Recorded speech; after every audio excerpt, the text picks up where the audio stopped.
건축을 하려고 마음을 먹으신 예비 건축주님들께서 요즘에 경기가 워낙에 어렵잖아요. 경기가 어렵고 또 건축비도 많이 비싸져서 저희 건축업자들도 사실은 견적 내기가 들어올 정도로 인건비 플러스 자재비가 많이 오르다 보니까 건축을 하면서도 좀 미안하다는 생각을 가지고 일을 하고 있습니다. 그러나 어떻게 오르는 이 자재값과 인건비를 건축업자들이 손해를 보면서 건물을 지어드릴 수는 없고 부득이한 상황이기 때문에 건축업자도 허리띠를 졸라매면서 견적을 내고 있는 입장인데, 하여튼 건축주님들께서도 건물을 지으셔서 마지막 준공 이후에 어떠한 문제점이 발생이 되지 않아야 될 거 아닙니까?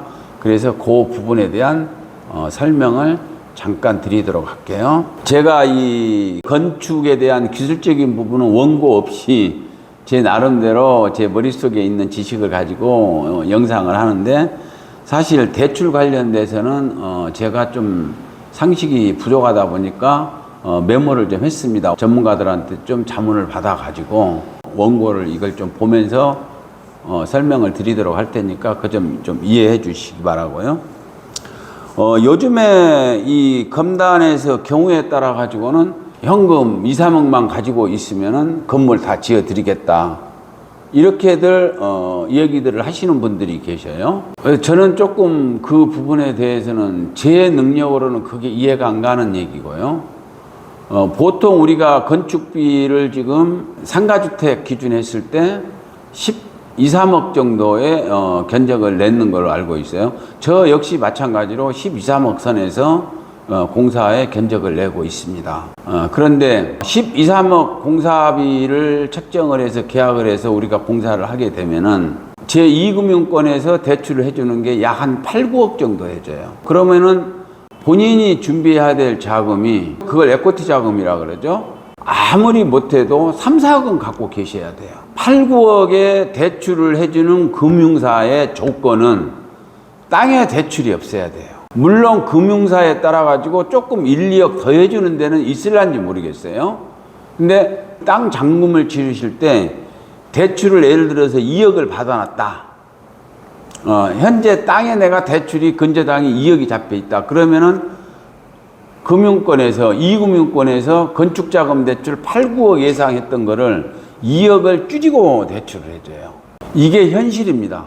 너무 무리하게까지 해가면서 대출을 받지 마시라. 차라리 그 돈이 안 되면은 조금 늦게 건축을 하세요. 그 돈이 준비되실 때까지. 그게 건물을 다 완공을 해놓고 나서 건축을 하고자 하시는 건축주님들이 편한 길이에요. 왜 제가 이제 이렇게 말씀을 드리냐. 자, 대부분이 건축을 하신 분들이 8, 9억 대출을 받았어요. 받아가지고 준공을 내고 나면은 내가 이 건물을 전세를 빼서 전세 보증금으로 가지고 이 대출을 갚으면 된다. 과거에는 이 방식이 통용이 됐어요. 또 그렇게 계산들을 많이 하고 건물을 지으셨고, 지금은 상황이 많이 달라졌어요. 전세를 들어오고자 하는 세입자 분들이 그동안에 워낙에 인천 쪽에, 전국을 포함한 우리 인천 쪽에서 전세 사기 사건이 많이 났잖아요. 그래서 딱 건물 준공을 해놓고 나면은 이 건물에 대출이 얼마가 있는가를 먼저 체크를 해요. 그래서 대출이 많아버리잖아요. 한 8, 9억 정도 있잖아요. 그러면 이 건물은 내가 이 전세를 들어가는 데 있어서 무조건 배제를 시켜요. 그게 지금 검단에서 상가주택 몇 개 안 지었는데도 불구하고 이 검단에서의 주택 임대 분위기가 이렇게 돌아가고 있다. 근데 이게 상당히 오래 갈 것이다라고 생각을 해요. 왜 그렇게 제가 말씀을 드리냐면은, 우리가 이 전세자금 대출을 받는 데 있어서는 세 가지가 있어요. 허그 대출이 있고, 그 다음에 HF 대출이라는 게 있는데, 허그 대출이라는 것은 주택도시보증공사에서 보증을 하면서 대출을 해주는 방식이에요. 그럼 주택도시보증공사라는 이 허그 대출은 우리가 이 건물을 담보로 하는 대출을 해줘요. 건물을 담보로 하는 대출. 자, 이제 여기에서 약간 혼선이 올 수 있는데, 나는 건물주고 우리 건물에 전세를 들어오고자 하는 세입자가 대출을 받는데 내 건물에다가 담보를 잡는다, 이 의미가 아니고, 나와의 전세 계약서를 쓰는 데 있어서 이 계약서를 담보로 하는 대출이에요. 이것은 좀 까다로워요. 예를 들어서 본 건물에가 대출이 많을 경우에는 대출 액수를 줄여버려요, 애들이.